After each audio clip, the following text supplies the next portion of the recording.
KFAN, and good morning. 10:08, Lavelle, Neal III, columnist for the Star Tribune and StarTribune.com, joins us now. You head into Fort Myers for pitchers and catchers on Thursday, and good morning. No, I'll be going down in a few weeks, though, but I won't be there for the opening of camp. Bobby Nightingale Jr. is down there. He'll be chronicling all this of what is going to be like the least anticipated Twins season that we have had here in years. Alas, but it's transition.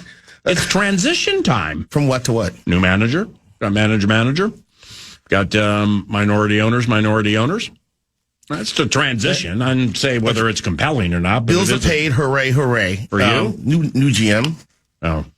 Jeremy Zoll. Mm-hmm. Oh, yeah, that's right. Jeremy Zoll. Yep. So is he the new GM, or is it just new responsibility as part of what he was already doing? It's his shop. I mean, he's the de facto director of baseball operations. He's running the baseball department for the Twins right now. Oh, he's the one you argued with when he ran St. Paul, the minor league bit, right? Yeah, that was the guy. Yep.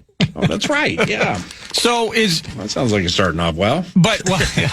So this all to that end though. Jeremy's been with the team and in the system. Wasn't he in like single A or something down in Florida like 8-9 years ago or something like that? Like he's been with the Twins for a long time. Yeah, they brought him over from the Dodgers, so he's used to playing. Being part of elite organizations that actually spend money. And he came over and he started as like an assistant GM and overseeing. He was like a minor league director, and then he became assistant GM and just kind of slowly worked his way up. So, solid guy. We get along fine now. I mean, our differences go back like 6, 7, 8 years. It wasn't something that was like a deal breaker. Like I hate you forever now. It was just one of those things. I'm trying to be an intrepid reporter, observing something and acting on it. And he was like, "You're going to call me every time a minor leaguer leaves the game in the 5th inning?" Yeah. Wait, the big squad, the Twins, early in that conversation and unsolicited caught a stray. Hold on. Caught a stray.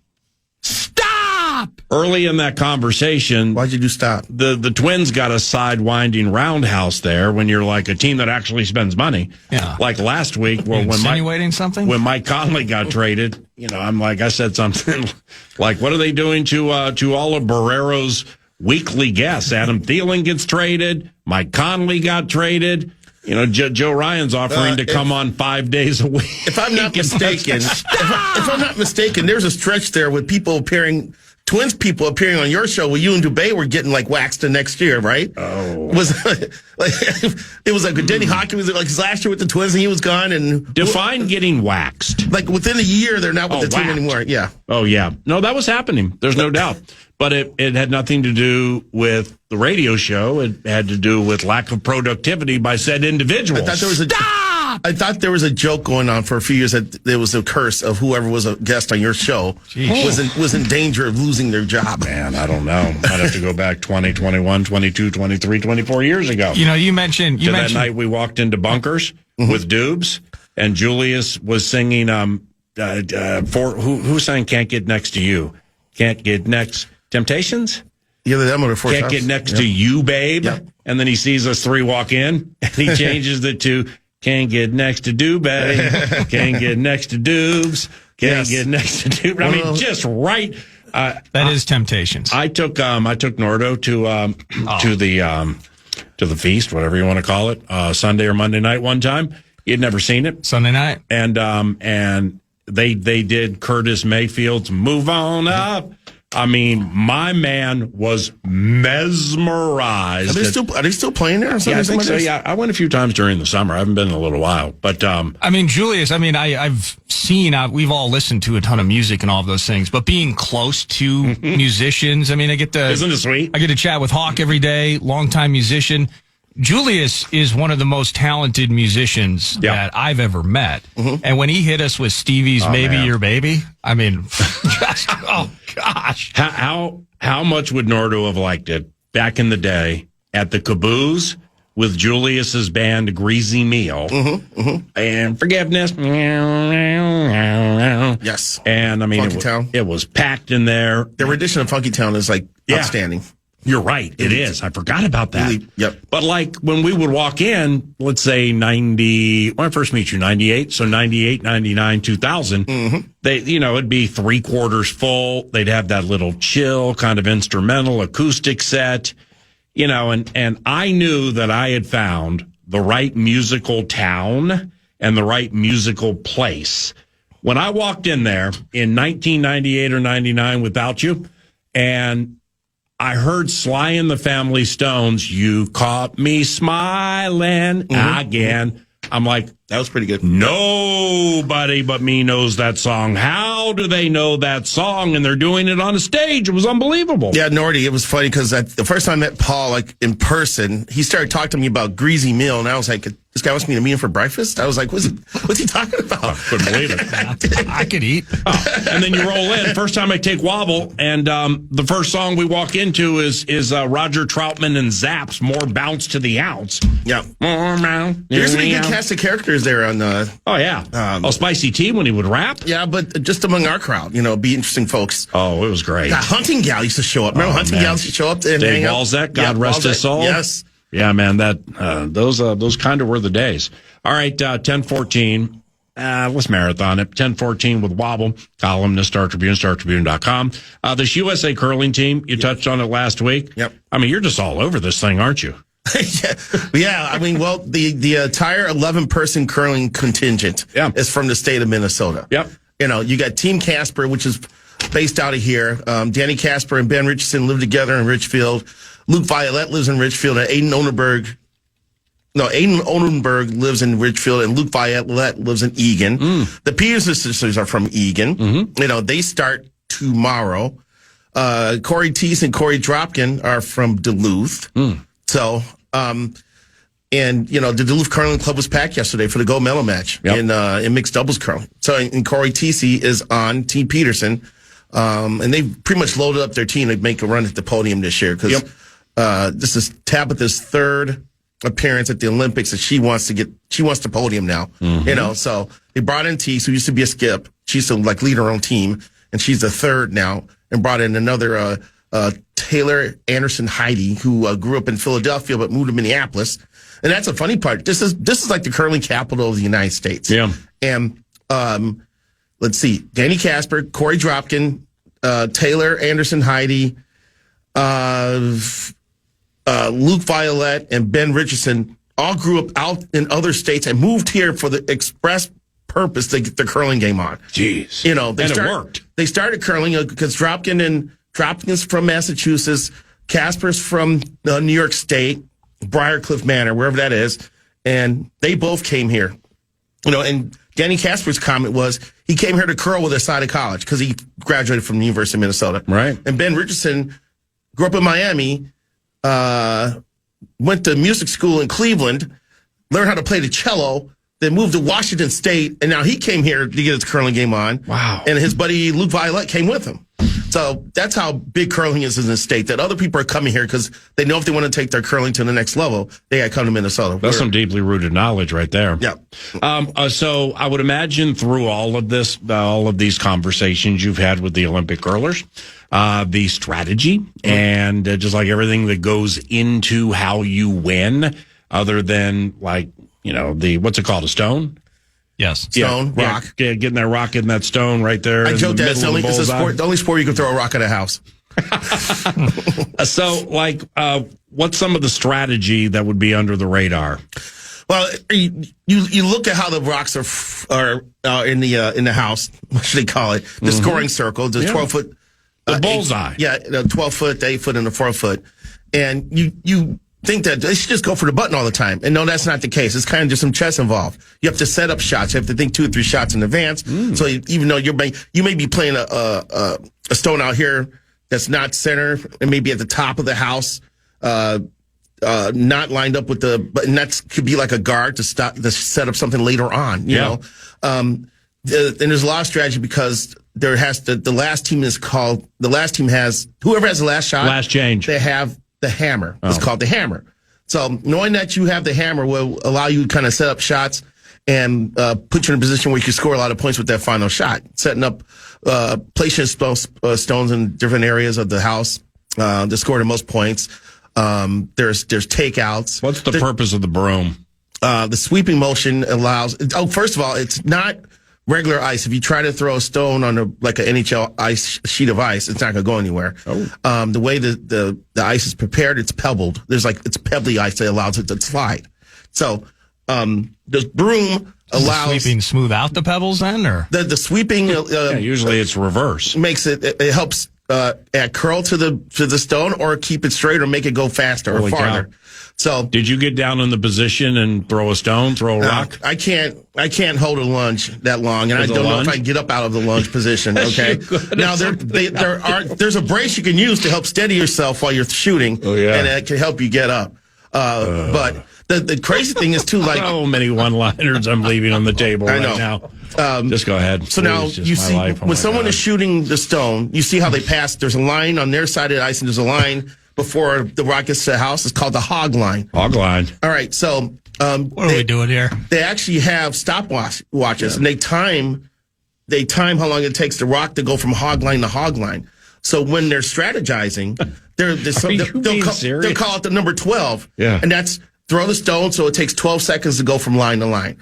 Or 10, which would be faster, Yeah. Or a 15, which would be really slow, which usually is when you're trying to draw in to the button or really are trying to finesse shot. Now, if you're trying like a 10, you're basically trying to destroy everything in the house, which sometimes is a strategy. So it's called a run back. You just run the stone to the back and try to clear as many stones as possible. Oh, it's not the game is over and you lost. You say, let's run it back.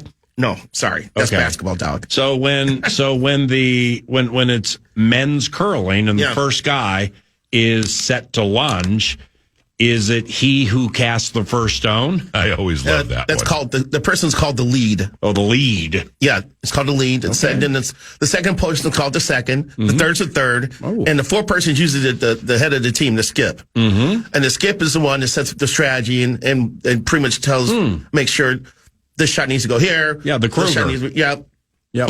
And then he gets the final shot. He or she gets the final shot. So. That's what John Schuster was for years. Yeah. And that's the weird thing about this Olympics, because Schuster was part of the last 5 Olympics. Okay.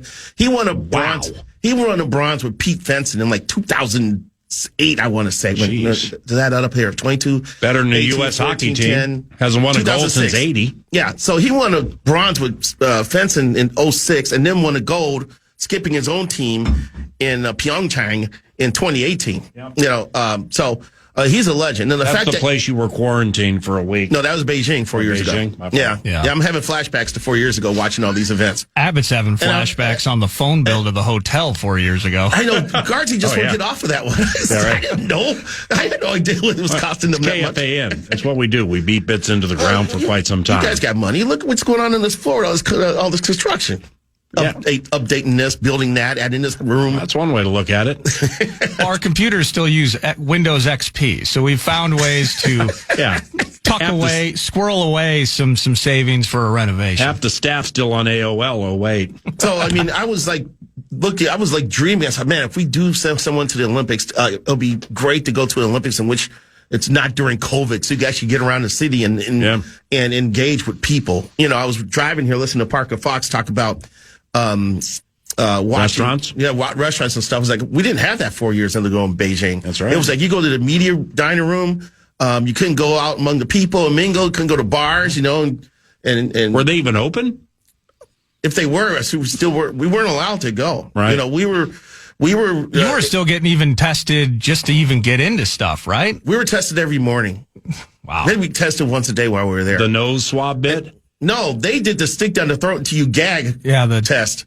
Oh. Yes. That's awful. Yeah. And when I was in close quarantine. You had wanted to go to the Olympics forever, Lavelle, and you finally got to go.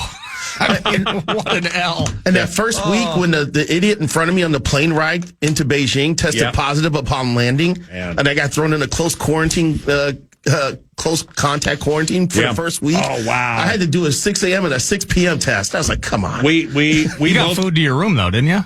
It was horrible food. At 6 o'clock, they would drop off the worst breakfast ever with these hard-ass rolls and looking like these fake army eggs that were like powder reformed that were whipped up. And then at 6:15, here comes a lady dressed in a hazmat outfit sticking a stick down my throat. Holy cow. Was it Buzz Armstrong? No, it was not. We both have negative Olympic stories. Down memory lane we go. 84, I believe, is when the Olympics were in Los Angeles. And I was a senior in high school. And you know those security people who wear the yellow jacket, CSC? Mm-hmm. CSC security, all right? So I worked. It's still around today, I think. Yeah. So I worked CSC security, Nordo being a soccer snob. I mean, like some of those jobs that I had with these Mexico, USA friendlies. I mean, sounds unbelievable. Coliseum was packed. I mean, it was raucous. It was raucous. Holy cow. Diego Maradona came in one time with Argentina. Yeah. I think, and had a friendly against USA. That would have been the 80s for sure. Yeah. Yeah. And I was like, I was minimum wage guy at like age 18 doing CSC wearing the yellow jacket. It was all cool and everything. Cool job. Mm-hmm. That's how I met Barry Manilow. But anyway, I write the songs. I was working outside of the Coliseum, like at an entrance to a section. So say it's section 32. And as the opening ceremonies were taking place, I think Muhammad Ali lit the cauldron. They started rushing to the entrance to get in and stuff. And somebody tripped and thought he was tripped and then turned around. I don't know if he was .20 or not, but he started yelling at the guy. Here I am. So like I'm trying to jump right in the middle of it. Say, hey, guys. I caught a you-know-what right in my face. I got punched in the face by somebody who was trying to punch somebody else. Oh, talk about catching a stray. And it was an aggressive punch too. Now, this explains the whole catch a stray thing then. It goes back to that moment. Because you literally caught a stray. It might have invented it like Psych. I just picture you just taking the jacket off. You're like, I'm out on this. Just leave. Yeah, when did I do that? 86 NBA Finals. I was inserting for the LA Times. 15 minutes south of where I live. Big Larry Bird and Boston Celtics fan. And they were playing the Lakers in the NBA Finals. It was game 6. And I had to work that night at 8 o'clock inserting stuff, like the inserts into the newspaper. Yeah. They used to be more voluminous than they are now. Yeah. But I was inserting guy. And we didn't have phones to look at the score or whatever. So I caught wind that it was a tight game, middle of the second quarter. I took a break, never came back. Oh, God. I just left the plant, went home. You had to see game 6. Yeah, I never came back. That's it. So priorities probably in the wrong spot. Hated the job anyway. Did they send you your final check? They sent me my final check, and I subsequently took it to Santa Anita Park, lost, and then got a job at Arthur Treacher's Fish and Chips. Arthur Treacher's? My God. All right, let's pause. We have Lavelle Neal III here. Down memory lane we go. He's a columnist for the Star Tribune, and he's ballyhooed. And here's Nordo. The Fan wants to give you a shot at some bonus bucks with the National Cash Contest. Go to KFAN.com, not the text line, KFAN.com, and enter the keyword dollar, and you will win some, as in bonus bucks with the keyword dollar. Just enter it at KFAN.com. Your wild MVP would be Kirill Kaprizov with Boldy ahead behind and Quinn Hughes charging with giant strides. Yeah, it could be Quinn Hughes by the end of the season. The way he's lifted everybody's game since joining and the way he makes the game look easy and his elusiveness. Yeah. There have been athletic supporters left on the ice from the opposing teams trying to keep up with him. What he did in Buffalo when he faked out 2 dudes and then sent the pass to the back post for the goal. That Saturday matinee? That was nasty. When they were on the road? Yeah, that was absolutely filthy. I was like, my God. To tie it to basketball, he reminds me of Allen Iverson. Like with the herky-jerky stop and go and the Bubba Chuck crossover with the stick and everything. It's a stretch of all stretches ever to stretch, but you know what I mean. Steve Nash. Yeah, or Steve Nash. Well, why does it got to be Steve Nash? I just when I think badass passing, I think Nash. Iverson too. Yeah, Iverson's more of a scorer. Although Quinn Hughes can score too. It's weird because I think I'm more of a Russell Westbrook guy myself. Yeah, me too. I'm surprised that Quinn is not paired with Faber on that top defensive pairing, but they will be. McAvoy is no slouch. McAvoy's badass too. So really, what Russo? We were talking about it earlier. Russo Radio was on, And I had read something earlier from NHL media where, now granted there hadn't been a practice, but like NHL media is kind of plugged into a lot of stuff, but so is Rosso Radio. And they had Hughes and Faber together, but these pairings aren't, well, I guess D pairings would stay together more than lines during. Right. Yeah, that's a good point. Yeah. Well, how do you not have Hughes and Faber together if only for the bit? Well, I got to imagine that the coaching staff sees value in McAvoy Hughes being paired. Yeah. So, I think Russo mentioned something about the PK too. So in terms of like just organizing lines, if they're going to be on the PK together, might as well throw them together on the ice. I mean, John Hines is there too. So, I mean, he's part of the decision-making process in that. So they got a good reason. I'm going to trust their judgment on this one. So, but it's going to be funny. Whoever doesn't win, selections are going to be scrutinized heavy, you know. They generally are. I know. So, Blazers at Wolves tonight at Target Center. It's the finale before the All-Star break. Finchy. Hopefully they can get another victory into that All-Star break. The ice broke some last night. If you felt an ice bubble or a tension bubble needed to burst, they had lost 3 of 4. You got the Gobert stuff. Finch says something. Gobert's like, if people ain't trying, then yeah, they should be. It just got weird. So they needed that win. Finch joined yesterday. One thing I failed to mention purposely.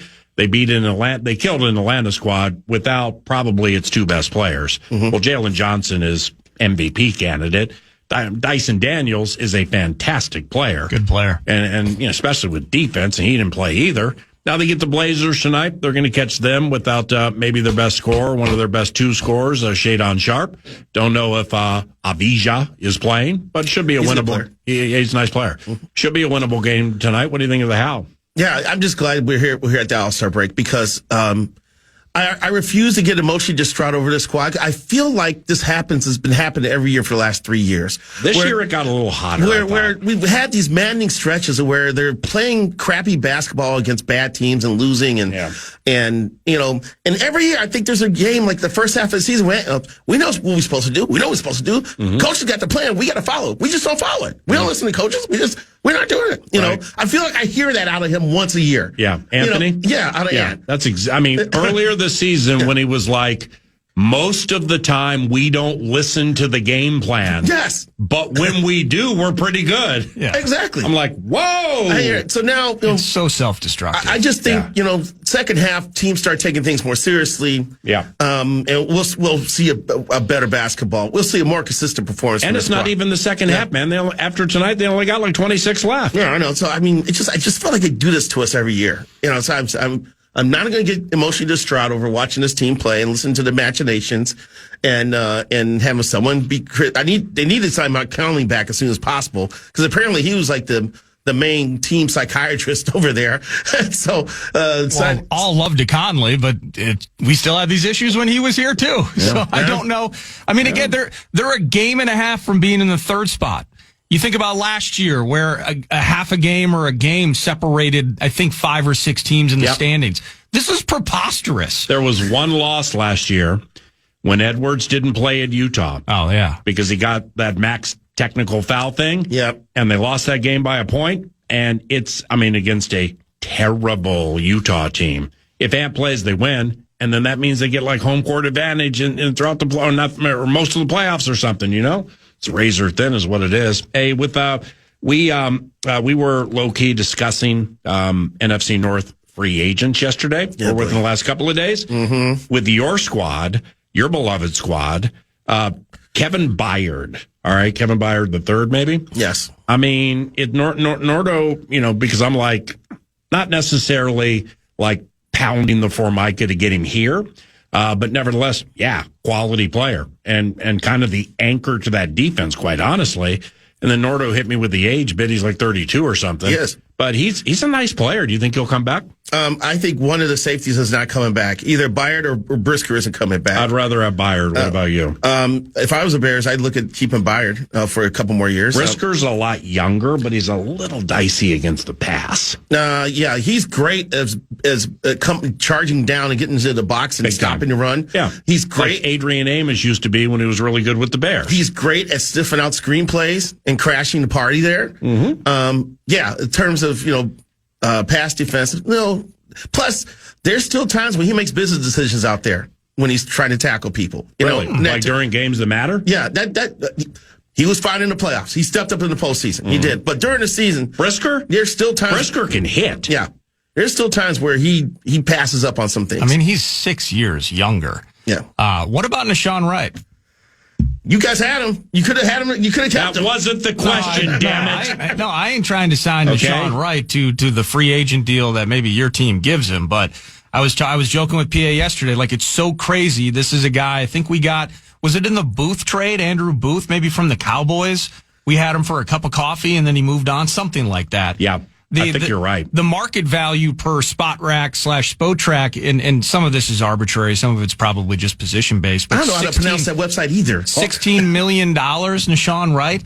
The annual average bit? Yeah, he started to regress towards the end of the season, Lavelle. What you going to do with Nashawn Wright? I'm on the fence with him because... Really? He had a good year. He made a lot of splash plays. He's around the ball.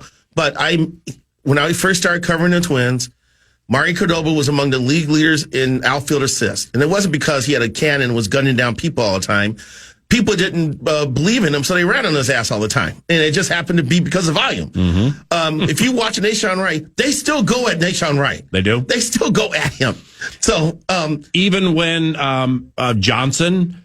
Or who's the other? They got Tyreek. No, the Jalen Johnson. No, Gordon. Kyler Gordon. Kyler Gordon. Yeah. So when Johnson and Gordon are playing, I can understand. But like those guys were out most of the year, right? And they're still going at Nashawn. Yes. Damn. Yes. So he's got some buster screen to him, is what you're saying. And then they signed C.J. Gardner-Johnson during the season. And he splashed at the beginning, but then he's a free agent playing against the Packers. The Packers got him trying to keep up with guys in the middle of the field, and it was nasty. He can't run. No, it was nasty. What about Braxton Jones?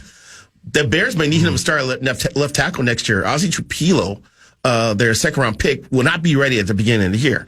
They're going to Theo Benedette. Yeah, they're both free agents. Theo Benedette showed he's a very good run blocker. Is still learning as a pass protector. Yep, very young. So they've got. It's weird that the Bears' offensive line was considered above average this year. Had two guys go to the Pro Bowl, I believe, in Tooney and Dahlman, the center. And left tackles like their weakest link. Wow. So they may have to bring Braxton back for one more year, just as a kind of a stopgap while Trapilo recovers from his injury and Benedict continues to develop. Are you bored with Olamide Zaccheaus? I like him as a fourth receiver, and he splashed in spring. I almost said spring training. He flashed in preseason games, and he had developed a decent bond with Caleb Williams. But as the season went along, he started dropping. The Bears had a lot of drops last year. Really? They were in the top. They were in the top, at least the top 10 in the league in drop passes. What's the Bears cap situation like? It's getting close. Okay, so it's close to. So it's not like they got to make. They got some work to do. Bountiful on the positive. It's not bountiful. No. It's not do you bountiful. know anything about the levers? Because I was looking yesterday over the cap, had them at 9.5 over. So, but just like we talk about here, I mean, the Bears probably have somebody's contract. We got 50 freaking void years and dead cap related bits. They can make aprons. They can make that money back, can't they? They can. They got some decisions. And there's this chatter out in the ether about trading DJ Moore. And then handing the keys to the receiver room to Odunze. Yeah. With Luther Burden as a 2 guy. And that would save them. Because I think. Oh, man, Burden was good. Ooh. I think Moore, DJ's making like $22 million or something like that. Jeez. So, there's been talk about them walk away from one of the linebackers. They've got decisions to make here, man. Well, the reason I asked about the cap is I wouldn't be surprised if they have requisite cash. Tell me what you think about this. Ben Johnson comes after Jalen Naylor. Speed. I would love to see Jalen Naylor. He would be the slot guy here, though. Is he thinking about being a number 2 somewhere, or what? Well, it depends. I mean, he's played his way. He's unrestricted. He's played his way into a decent contract. And if I was the Vikings, I'd seriously consider if you had to choose between him or Jordan Addison. That's not a slam dunk to keep Addison. I don't think it is. Are you, perchance, lastly, coming to the Combine for a unique column on how the Combine has grown over the last decade and a half? Then you join 9 to noon for a couple of segments. I would love to, but that's sweet. I don't know if the Star Tribune can afford to send more than one person right this It's point. Indianapolis, man, drive. I know. Well, wait a minute. It's one thing to drive to Chicago. Now to keep chugging through Chicago to Indianapolis, that's a little bit of a tester there. But what if maybe you can get a one-on-one with Ben Johnson? Oh, that'd be sweet. I would like to do an NFC coach roundtable. Get all four of the coaches at the table at the same time and let them chop it up. Is the entire conversation in Chicago though around the defense? I mean, just forget about the specific names for a moment, but it's like, man, we got to fix this thing. They got to figure out a way to generate pressure on the quarterback a little bit more. I mean, Montez Sweat was better after the bye, which led allow us to believe that he was still banged up at the beginning of the year. Montez Sweat is the Bryant McKinney of defensive ends, of edge rushers. When he turns it on, hide the women and children. But it's not always he doesn't always push that button for whatever the reason. Right. So you're looking at that other defensive end. I like that Booker cat. He's trending upward. The personal fouls are bothering me because they seem to keep coming with him. Oh. Late hits and roughing the quarterback, Like I said, excited. I like him for your team. Yeah, he's excitable. Probably could use a defensive tackle. What about Brady Jarrett? I have an out-of-body experience watching, sitting in front of the TV and watching, what's his name? 97 for the Bears played defensive tackle because he's built like me. Not Grady Jarrett. No, he not was Grady. 50. Talking years ago? No, I'm talking about last year. Really? Number 97, big boy. I don't know why I can't remember his name. I'll find it. Because I've been in Olympics mode, man. No, I understand that. You're practicing the curling. Andrew Billings. Andrew Billings. Yes, indeed. Yeah, Andrew Wyoming. Billings. Yeah. I think we could probably use an upgrade there. Didn't you guys draft a fat guy in the middle? Shamar Turner. Shamar Turner. He got hurt and missed a chunk. They were really bummed out about that because they thought there's some talent there. Mm-hmm. So, and plus the other defensive end who I didn't want them to sign, the guy from the Colts. Deo Dengbo. Yeah, Odeyingbo. He got hurt too, and he was not impressive. In fact, I would chop him from the block. I put him on the chopping block right now. So. My man, great seeing you. Have a wonderful week. Enjoy the Olympics, and we'll probably chat next week, all right? Sounds like a plan. Lavelle Neal III, columnist, Star Tribune, StarTribune.com. A Blaine native and a longtime NHLer, David Backus, a two-time Olympian for the men's hockey team. He joins about 11:03. News du Nord is next.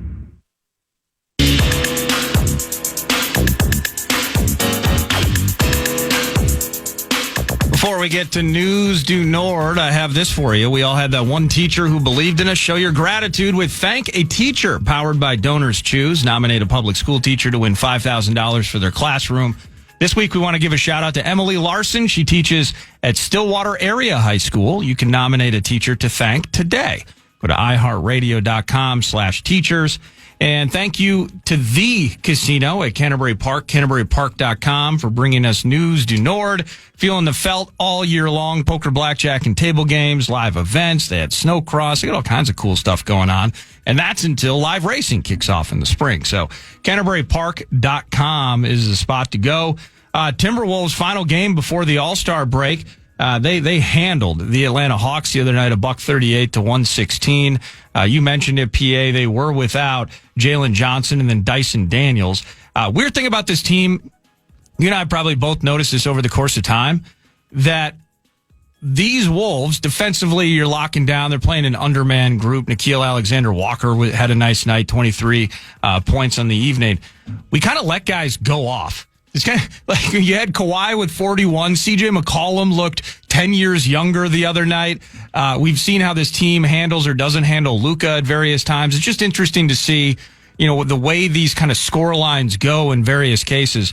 But CJ McCollum with 38. Tonight, CJ finished with 38 points? Yeah, he was just unfreaking stoppable. He got to the line a bunch. I think he took 11 free throws. Mm-hmm. But tonight it's Portland. They're 5.5-point favorites. I just saw this while I was checking Fantasy Hoops because my next topic is going to include an individual that is compensated by KFAN. Ant's questionable with an illness again, apparently. So we got the toe thing, we got an illness. Like we just this All-Star break. Thank goodness that it is here. Yeah, I'm with you on that.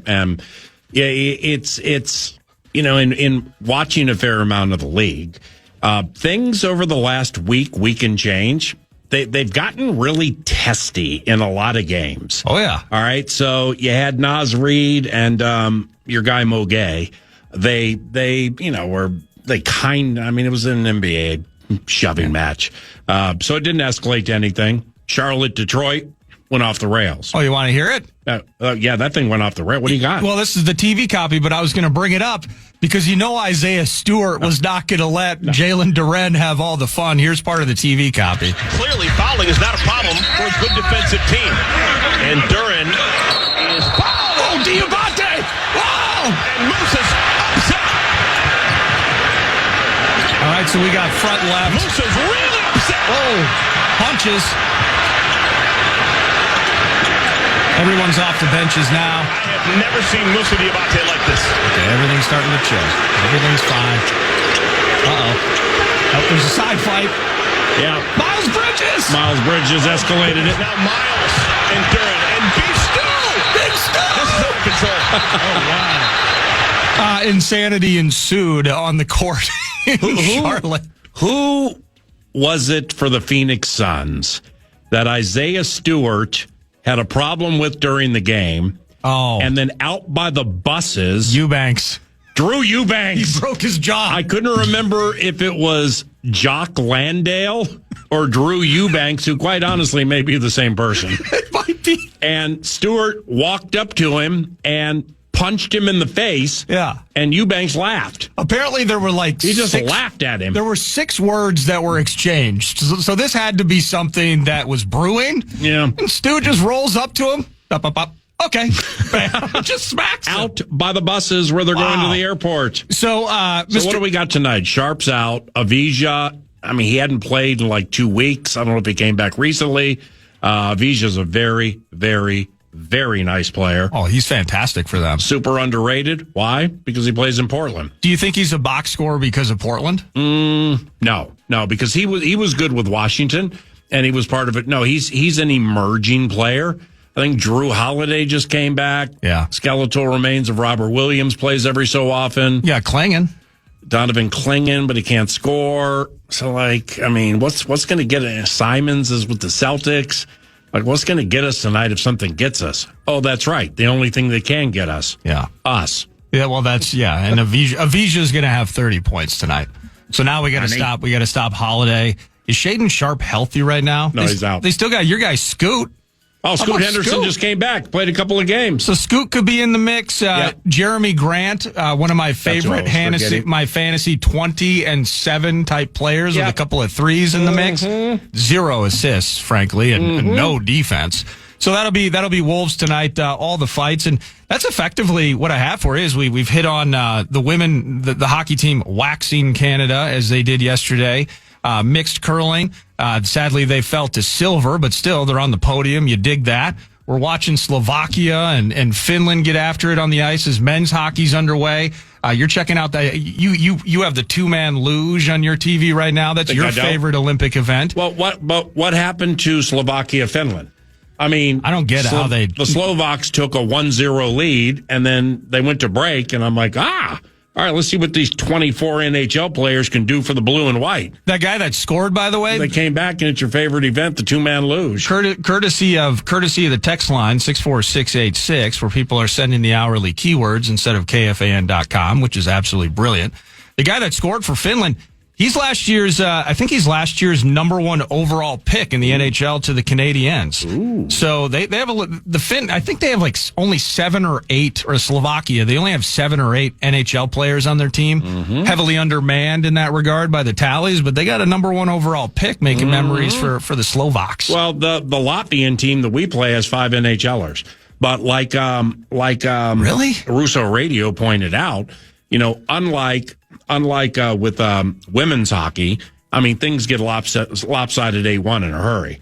That just rarely happens with the men, specifically given the teams that have a voluminous amount of NHLers. I think if we had to qualify, or if you had to qualify, of all Olympic sports, winter and summer, what would your favorite be and why? Because winter versus summer? Yeah, just period, like individual event. No, just the whole thing, all Olympics. Okay. Because Olympic hockey, men's hockey for me, it's number 1. It possibly hockey. I love soccer still, so Olympic soccer, the national team at any level. That's why I can't wait for the World Cup this year. Let us wait. Soccer would be in the mix.